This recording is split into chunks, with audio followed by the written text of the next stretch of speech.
کیا آپ جانتے ہیں کہ 3 لوگ ایسے ہیں جن سے کل قیامت کے روز اللہ کلام نہیں کرے گا؟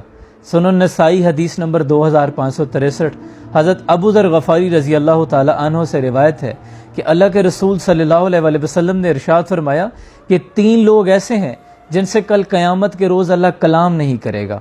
جن کی طرف اللہ نظر نہیں کرے گا اور جن کو اللہ پاک نہیں کرے گا، اور ان کے لیے دردناک عذاب ہوگا۔ تو صحابہ نے عرض کی کہ یا رسول اللہ،